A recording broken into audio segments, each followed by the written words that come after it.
Hey guys, how are we doing? So it's Cryptoinsightuk here, bringing you back another YouTube video. This is a huge video. I think it's probably one of the most important videos I've made in a long time. I'm going to try and keep it short and sweet. We're just going to get through some of the stuff that's been going on because I actually think October could be, maybe this week or maybe October in general or the next few weeks could be some of the biggest weeks we've seen in the financial markets. Probably since '08, maybe even before that. Like, let's see what happens and how things move from one place to another. Without further ado, I just want to get into it. By the way, guys, if you enjoyed the video, please like, comment, subscribe, all that good stuff. But let's just start with this. So we've obviously seen last week the Bank of England has started QE again. Essentially, they are pumping $65 billion into the market by, I think, October the 13th, $5 billion a day in order to buy back the gilts, which is essentially pension funds are over leveraged. People started to sell off bonds in the UK, and the Bank of England basically were like, oh crap, we need to buy them back because otherwise pension funds are going to essentially default, and that means everyone, I'm laughing because it's almost like I just don't really know what else to do. Like, I don't actually think it's funny at all. Like, I think there's a big problem here. It's not just in the UK, but I'm going to keep going. If pension funds liquidate, that means my parents' generation are going to lose all of their pensions. What is that going to do to the economy right now? So everyone's saying that, like, oh, it's just a short stimulus package for the Bank of England, but we're seeing yield curve control in Japan, Korea, China have got big problems, and it's not just about the yield curve control, it's just about what the repercussions of this could be if this gets out of control. The pension funds have absolutely fucked it up, to be completely honest, and I've been calling this for weeks. I've said this for probably months actually now. What can you do to prepare? We're going to get into that towards the end, and no one knows what's coming next. No one knows what's coming next. I don't care who you are. No one knows what's coming next. I've got a few arguments I want to make for both sides of the coin, but yeah, essentially, the Bank of England is not looking good. It's not looking great in Europe. It's not looking great in Japan. It's not looking great in China. It's not looking great in Korea, and it kind of like looks alright in the US, but that's just because the dollar's so strong. And if this video keeps clipping, like with me speaking, it's because there's heavy construction going on outside, and I stop speaking when they start to rev up the drill. But the US is kind of looking like they might do something soon as well. So that's what I really wanted to say about the Bank of England. We talked about it last week. I covered it in depth in my newsletter, and Europe, and what I think is going to happen. So if you want to go and check that out, guys, there's a link in the description. I do recommend you check that out because I do spend about 15 hours a week writing this newsletter. We're up to 25 members now, which is awesome to see, so I appreciate that from everybody who signs up. Now, the speculation is an emergency Federal Reserve meeting for today. Now, the meeting is happening, but the speculation is on whether it's an emergency or not. I think it was planned in anyway, but I'm unsure because the information I found isn't really obvious one way or another. But as Unusual Wales says, interesting, the Federal Reserve has a meeting on Monday that they're holding under expedited procedures. Here are the details. Closed meeting at the Board of Governors of the Federal Reserve System, 11 a.m. Monday, 3rd of October, will be held under expedited procedures. So, guys, I think something big's about to change in the markets, and that's going to lead me on to the next point, which is this. It's about Credit Suisse and Deutsche Bank. There's big rumours that Credit Suisse could be insolvent and potentially going bankrupt, and I'm going to read through this thread because it's a great little thread here from I'm famous Rajat Kumar Singh, so thank you for that, sir, and we'll go through it quickly, and I'm going to compare it and contrast it to the 2008 housing market crisis and the Lehman Brothers. I don't know who does this in this thread, I can't remember, but let's get into it. The combined asset base of the two banks is nearly $2 trillion, 3 times that of the Lehman Brothers at their collapse. As you can see here, you can pause this if you want to have a look. But total assets, 1.37 trillion for 1.38 trillion for Deutsche Bank and 755 billion for Credit Suisse. On the 15th of September 2008, Lehman Brothers Bank was considered too big to fail, filed for insolvency, the biggest bankruptcy filing in the history of the US. At the time, it had 639 billion in assets and 619 billion in debt. Both Credit Suisse and Deutsche Bank are designated systemically important financial institutions, i.e. too big to fail. That's what they labelled the Lehman Brothers. He's making that comparison there. He's talking about he's showing that they're too big to fail here, essentially. And then he says, but the stocks have been absolutely plummeting since 2009, 90% down from their all-time high. If you just check this chart quickly, if it's going to load. Absolutely plummeted, look, from all-time highs in 08 of like 140 all the way down to between 550 and 740 for each different stock there. And credit default swaps for Credit Suisse, again, absolutely vertical now, approaching the highs of the financial crisis, higher credit default swap, stronger market-wide belief that they're going to fail, essentially. Credit default swaps are like insurance on their assets if they do go insolvent, basically. It's going to explain it here, actually, I think.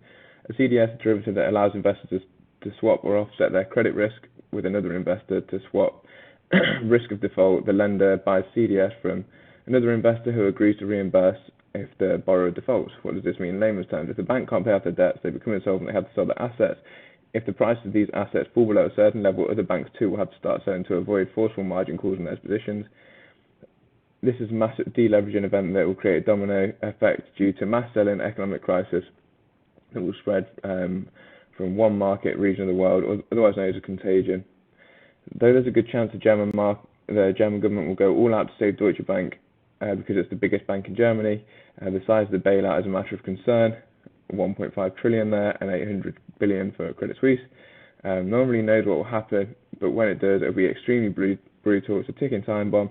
FYI, this thread is based on limited knowledge, etc. So this is what I want to get into now quickly. I personally believe, my personal opinion, and I could be completely wrong, that this can't happen. I personally believe, well, we've seen already in the UK, some pension funds start to give the signal that they could be under pressure, and instantly the Bank of England changed stance. They've had this tough raise interest rates, take money out of the system. As soon as we see a slight crack, boom, they're in with quantitative easing, putting money back into the system. We're seeing the Fed potentially having a meeting today. If this does come out that these guys are going to go insolvent, and October the 27th, I think, is when they have to release like a report. If this does come out, I don't think they'll let them go bust, guys, because, as I said at the start of this video, everyone's pensions are going to go under. Like, it's fine if we have a bad economy, like, it happens, but what are they going to do if we have an awful economy, growth is shrinking, inflation is rising, and all of a sudden you've got, so because they've been raising interest rates so fast, they're killing growth, and that means that companies are going to start going bankrupt. They're also going to have to stop employing as many people. It will have an effect on the job market, even though it looks strong in America at the minute. It's not. GDP is going down, and jobs are still staying the same. So it's just a lag. In my opinion, it's a lagging indicator. As soon as we see the job market start to come down, companies starting to close up. Obviously, inflation is still high. They're rising the interest rates to try and bring that inflation level down, but then we see companies like this go bust and liquidate people's pensions. You're going to have a bad job market with all of a sudden all the people who had those pensions are going to need work because otherwise they can't survive. So that's it's the biggest problem probably we've ever seen in our financial system. Now, will they let that happen? I don't know, your guess is as good as mine. Like, for the last 7 or 8 weeks, I've been absolutely banging on about it in my newsletter that the Fed are going to have to pivot because they're going to break something, and everything's about to break, in my opinion. But in the past, there have been things like this that have happened, like when the dollar got too strong. They had the Plaza Accord in the 80s.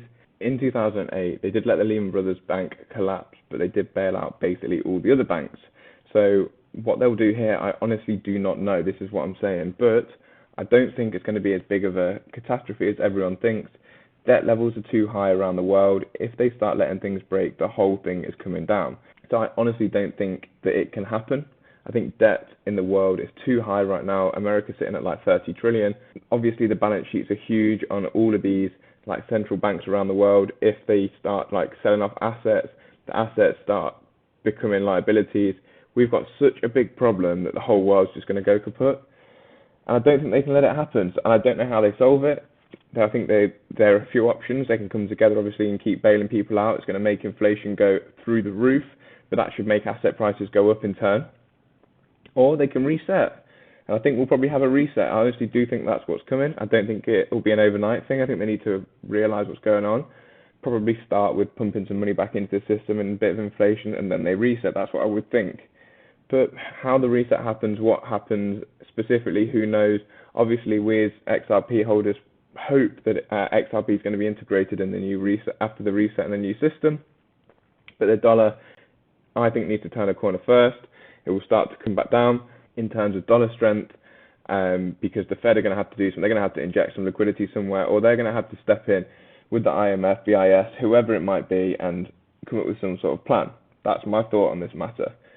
So I don't know if it's possible for these sorts of banks to collapse. I'm obviously not a financial expert, but it looks too big for me. Like, as it says, too big to fail. I genuinely believe so. Everyone's super bearish because of these things, but I think people are going to realize that we're in more trouble than we thought, and they literally can't let it collapse, because it would collapse everything.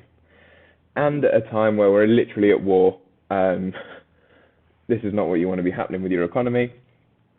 So are you going to try and save it by any means possible? I would have thought so. We've seen that from the Bank of England already. Now I'm just going to get onto the last little point of this video. Just talking about risk to reward, buying assets. This is a Bitcoin chart, logarithmic on the weekly. This is on CoinTrader Pro. It goes all the way back to 2013 and all the way up to the present day. As you can see, we're on an exponential uptrend. Where have been the best times to buy? Obviously at the lows, here, and I would presume we're quite close, if not at a low now.